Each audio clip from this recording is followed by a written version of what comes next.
welcome back to another episode of Knitting with Annie. I'm Annie Lupton of Boho Chic Fiber Co. Thanks for joining me again this week. I wanted to tell you a little bit about just my general summer, because people are always wondering how I design while also having kids around. And my kids during the school year, they're 6, 8, and 9. And during the school year, they're at school. COVID was a little bit different, obviously. But this summer, I have them in camp during the day. So we had 2 weeks off at the beginning of summer, and then a chunk in the middle where they're at camp during the day, and then a few weeks at the end of summer where they're off as well. And so like this morning, for instance, I dropped them off at camp. Now I'm back home and ready to get into my day, and they'll be there all day so I can work from home. When I first started designing, they were around all the time. They were really young, and as they started going to school, I kind of was able to ramp up my business more.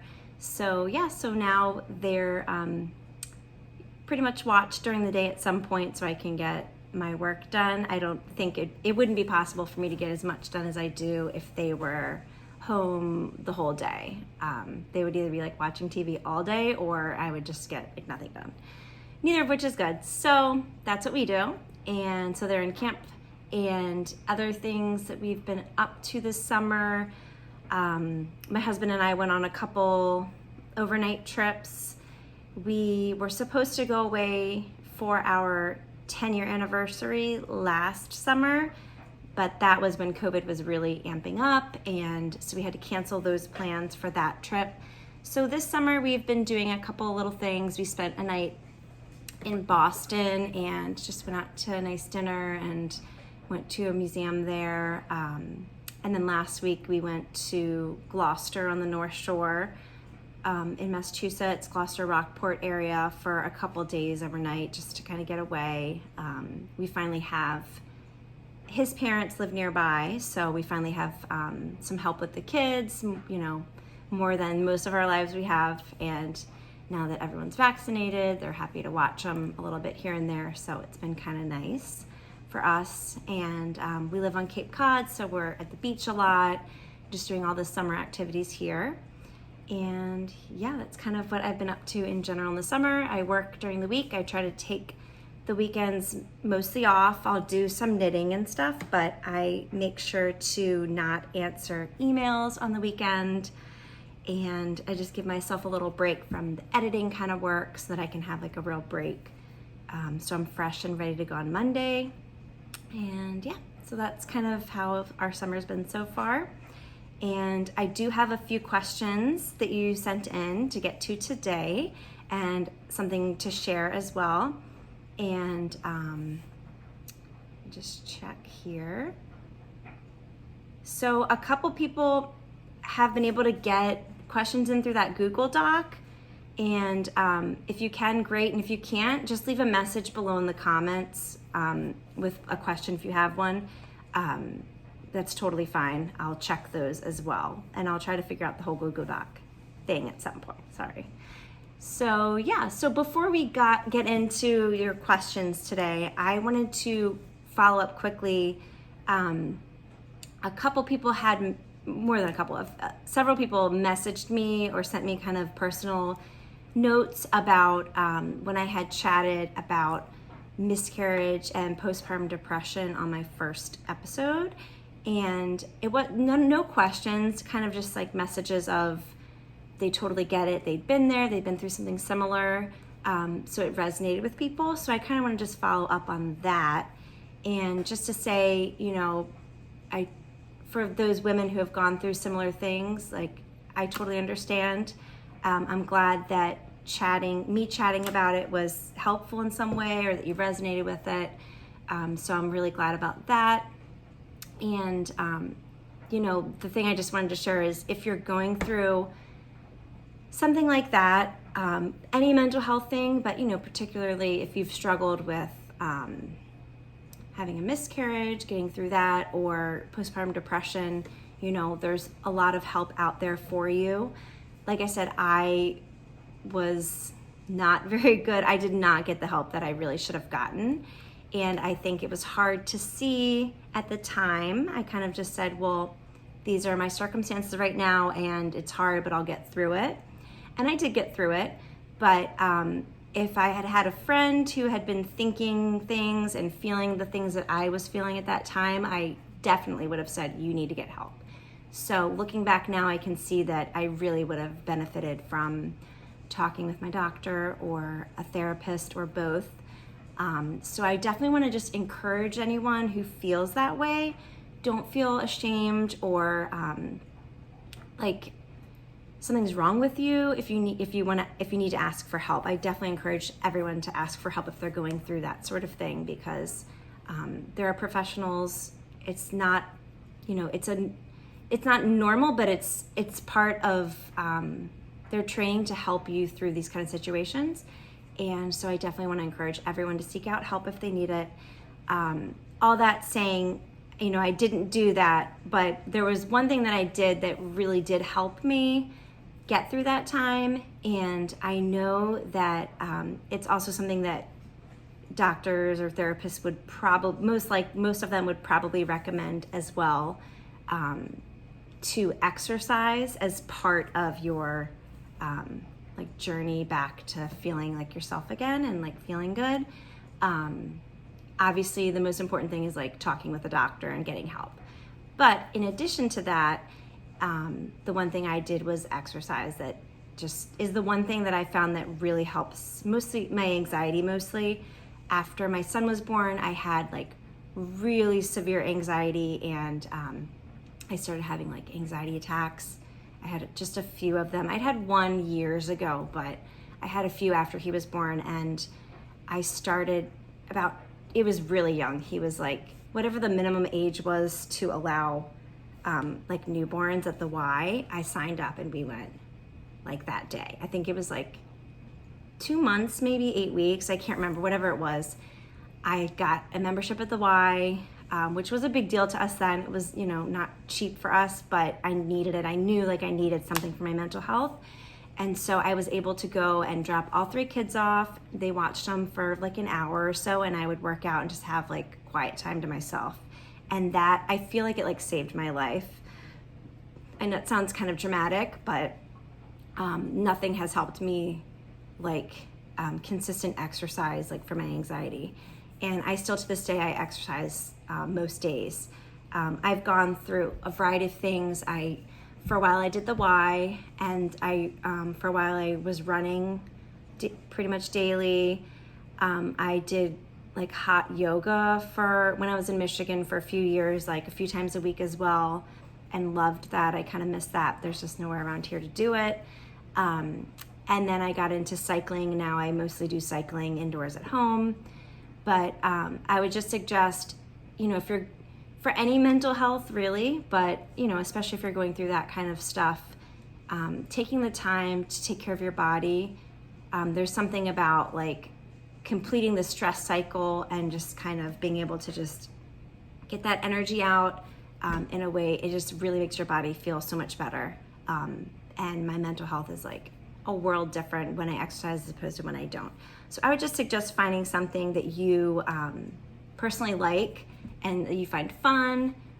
It could be anything, just get out there and move. And I think that if you put that into your routine, that can hopefully help as well, in addition to obviously talking to your doctor. Okay, so that's, I just wanted to chat about that for a second first. But yeah, I guess I will go into a few of your questions and we'll go from there. So the first question I found was somebody wanted to know if I design and knit for my kids at all, or if I put out kids patterns at all. I used to knit for my kids a lot. Before I was a designer, I knit a lot of sweater patterns and little things for them. When they were little babies, I put them in the sweaters and stuff all the time. As they got older, they just seemed every time I made them something, they wouldn't want to wear it. So it was kind of well, who am I knitting this for? I think now they're old enough that they would wear the stuff again, so I probably should like make them a few other things, but I haven't in a while. I've been focused on work, and like I said, they just seem like they don't want to wear it when I make it, so I haven't really done it lately, but that's something I'd like to get back to, knitting for my own kids. I don't know that I would release patterns for kids. It's possible in the future. I've had a lot of people ask about this sweater for a kid's version. I just haven't gotten to it yet, maybe one day. But I like designing for like adults more. I just enjoy it more. But yeah, maybe someday. This one's Elephant Promenade is the name of it. And this would be a fun one for kids. I don't know how, I think it would just be a lot of like math and figuring out the motifs and everything to fit, which is my job, but I just haven't gotten to it yet. So maybe someday is your answer. Sorry, I don't have any kids patterns as of now. I have a few like baby blanket patterns that I made for friends, but no like garments yet. So yeah. The next question was about continental knitting and if it's faster than English style, and if I have any advice for continental knitting. So I can give you some general advice, but I do not knit continental style. I knit like a hybrid of the two, which is not helpful for when I'm teaching or like talking about how to knit. It confuses people, I think. So typically, correct me if I'm wrong, leave a comment below, but typically English style, when you're knitting, these aren't even the same size, but people will throw the yarn with their right hand, loop it over, and pull the loop through.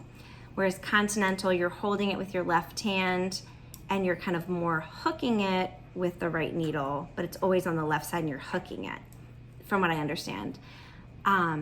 I actually knit, I have it in my left hand as if it was continental, but I actually throw it instead of like hooking it. So it's kind of like I'm a thrower, but it's more like continental because it's on that side. So I'm not sure what you would define that as, but I'll try to answer those questions to the best of my ability. Continental style, I have definitely heard, is quicker, and it makes sense if you're not having to stop and throw the yarn every time, that it would be faster. So if you're looking to improve your speed, definitely try switching styles. I've also heard that people can get those little jogs in the back of their knitting, like on the wrong side. You might have like your knits and purl rows may be uneven especially if you're throwing your yarn English style. So a way to even that out, if you find those little ridges like every other row, you could try switching to the continental style. It may even out your stitch size and make it more fluid and just evenly spaced. So yeah, I guess I would just suggest checking out YouTube videos or a class and just practicing. It's going to be super awkward at first, which is why I've never changed my style. I've kind of felt like I should at times like learn traditionally both so that I can teach better, but it's just hard like switching something that you're so used to, your muscle memory, and I just didn't feel like going through the burden of like struggling with it for a while. But if you're brave, not like me, you could definitely try that out. If you follow a video and you just see how to hold your hands and how to do it, then I guess I would just suggest working on something that's just only stockinette or garter, really simple. Go back to doing a shawl, or you could do something like, like a top-down sweater where once you get to the body, you could just do the whole body in continental. Just go really slow, and I think over time, just like when you first learn to knit, eventually your hands will just get the hang of it and it'll be more fluid. It's definitely going to be awkward for a while and feel weird. So just save it maybe for a simple project and those times where maybe you have a little more focus. Like if you're watching TV, it might not be a good time. Maybe just kind of sit and use it as like your meditation time to just like focus on it. So yeah, like I said, sorry, I'm not an expert at continental knitting, but I hope that helps a little. I'm sure you can find lots of videos out there from designers and knitters that kind of walk you through how to do it on YouTube or something.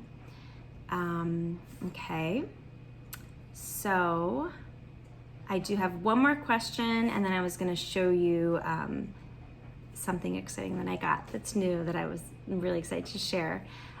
So the last question for today is someone was wondering what designs of mine I would recommend for a beginner knitter. So I'm going to assume a beginner knitter is someone who basically knows how to knit and purl, since those are like the standard, and also like a basic cast on. If you can do those things, I found a few of my patterns that could possibly work for you. I will say first that when I started knitting, I definitely started with seamed garments. I find that nowadays people tend to be afraid of seaming and really want the top-down sweaters, I think, more in general, like especially for new beginners. So I pulled a few of my top-down sweaters to show you.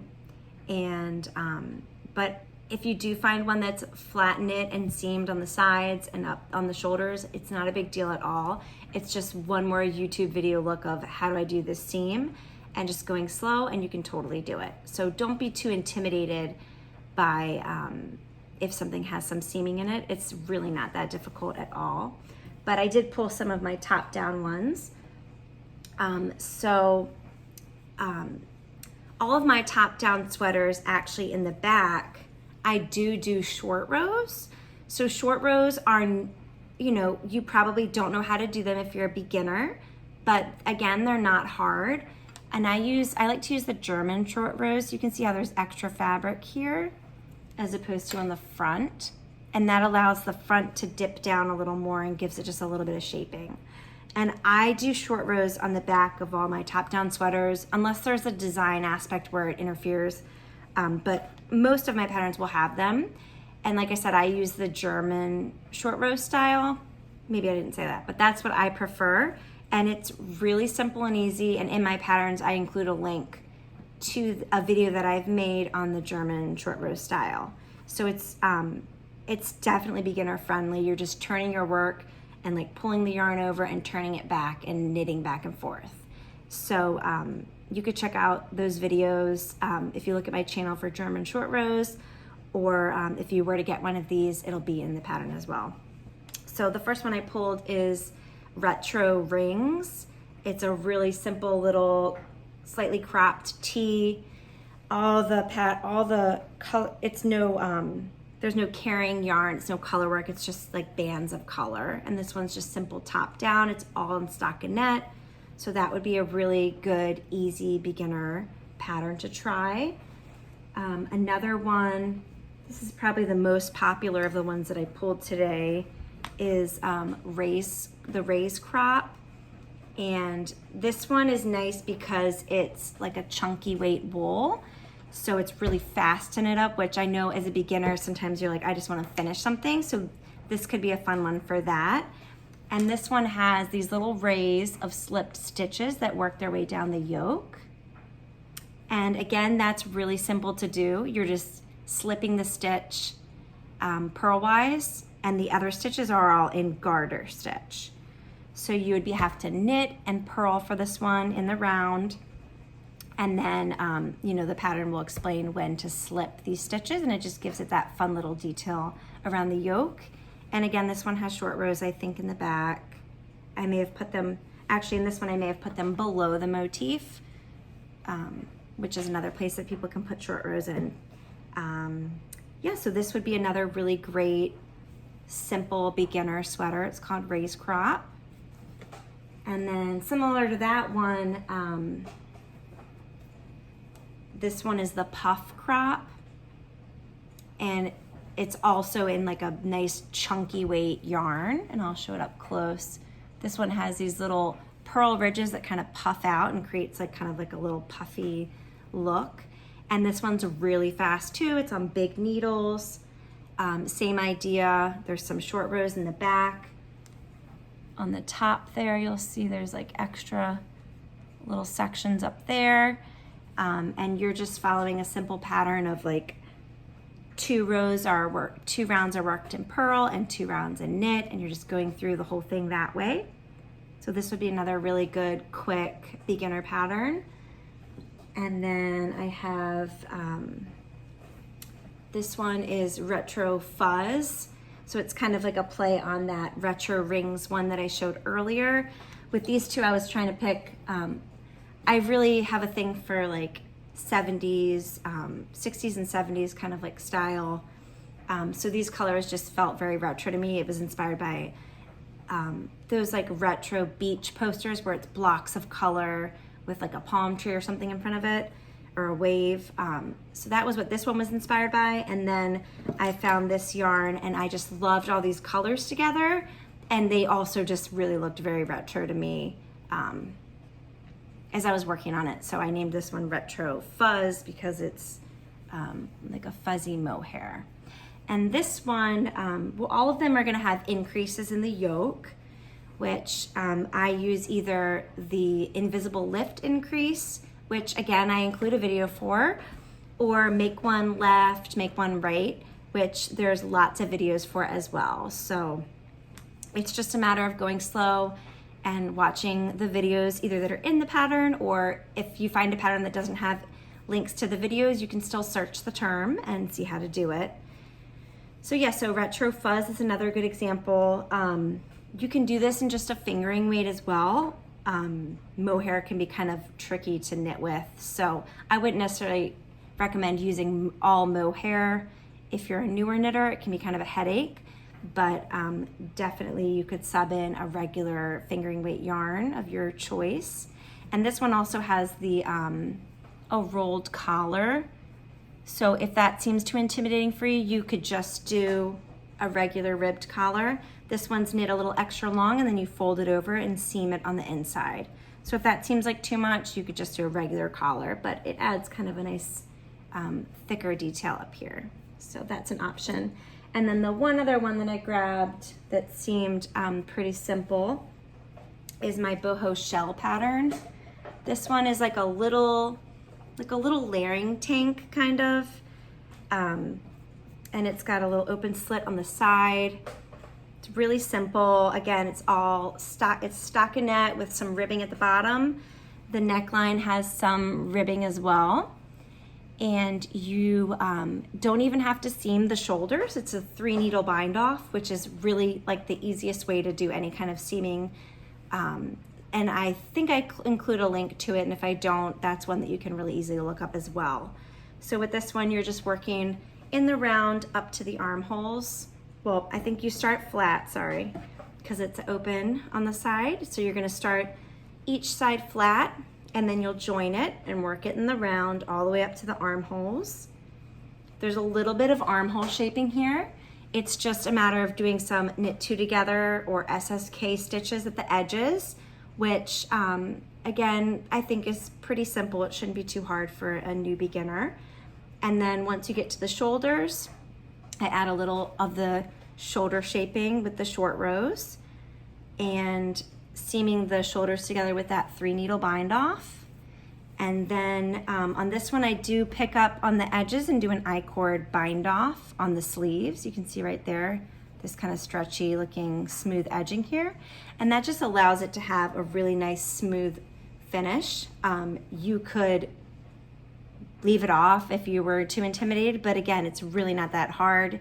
You're just picking up stitches, and then you can follow a video tutorial for how to work I-cord bind off. It's not, if you can knit and knit through, I think you knit a few together, it's that simple.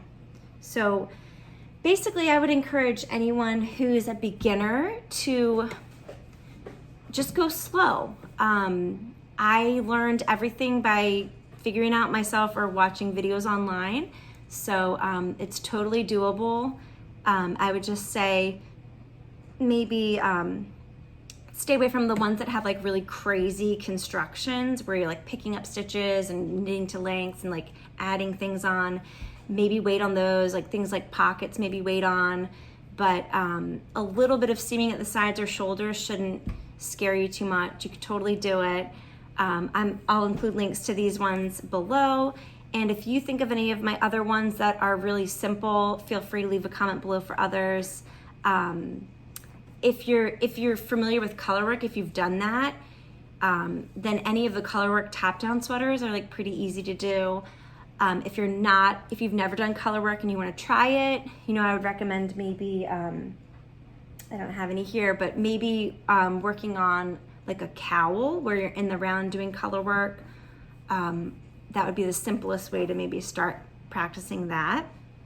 And this one is a new one that's coming out next week, I think, and it is seamed on the sides and at the shoulders.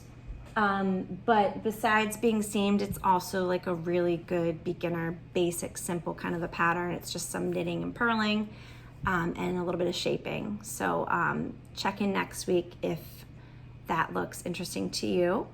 But yeah, I just say go for it. And the worst case is you make a mistake and you have to pull it out and try again. But just take your time and you can knit anything. So yeah, I hope that was helpful. Okay, so I think that's it for questions today. I did have one thing that I was excited to show you before we go. So years ago, I've probably had it for like 6 or 7 years, a ball winder. I have a ball winder and a Swift that I put my yarn on to wind up cakes of yarn. And I got, I had like a really basic plastic one, and it lasted a long time. It wasn't like the best ball winder in the world. Especially in the last few years, it's really been annoying to me, but it like legit broke for real recently, where something on the inside was broken, and when I would crank it, it would make this like really not normal sound, and like all the balls started ending up like at an angle and slanted, and it was like a whole thing. So I finally said, okay, I've been kind of waiting for this one to break because I've been excited to buy a new one, but I'm the kind of person who, like, if something works, even if it's not ideal, like, I feel bad to like spend money and get something new if I don't like truly need it. But now that it broke, I like really did need a new ball winder. So I asked the Instagram world what they would recommend for like a nicer wooden table ball winder, and I had a bunch of people make recommendations, and the one that came up several times was this, what I got.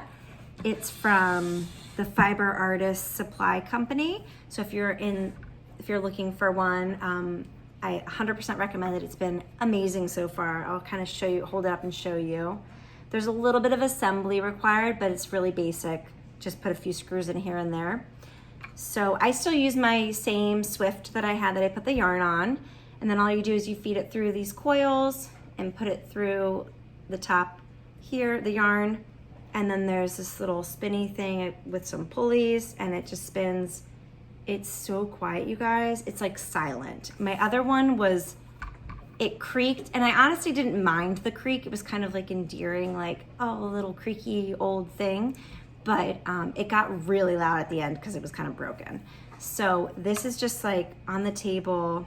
It's so quiet, so smooth. My other one would like get stuck a lot, and like if the yarn, you always should try to make sure you're pulling from the yarn and that's like on the outside, or roll it around so that it's coming from the outside.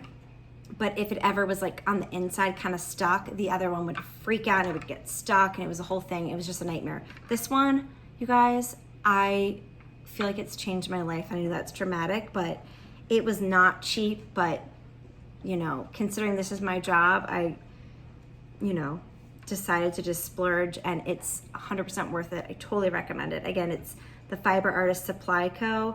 I think it's called like the Jumbo Maple Ball Winder, but I'll link that below as well. I recommend it so much. When my husband came home from work, I like made him come down to the studio, and I was like, put down your phone for a minute. You have to just watch me wind a ball of yarn. And he stood there and like watched, and he was like, okay, great, I'm glad it works. but to me it was like the most exciting thing in the world. So I totally recommend this if you're in the looking for a new ball winder, or if you have never had one. If you've never had one and you're like a beginner knitter, you know, maybe start with one of the least expensive kinds. I get it. That's totally what I did. But this is totally worth the money to me. So yeah. So thanks for tuning in today. I think I mentioned everything I wanted to. Yeah, so if you have a question for me for next week, try that Google Doc. If it doesn't work, leave me a comment below. A few people have been sending questions on Instagram. I don't always check those DMs. Sometimes I do, sometimes I don't. So that's not the best way to reach out. But yeah, if you leave a message here, I get like a notification, so I should be able to go back and look and see which ones come in. So yeah, I look forward to checking back in with you next week and answering a few more of your questions. Have a great day. Bye.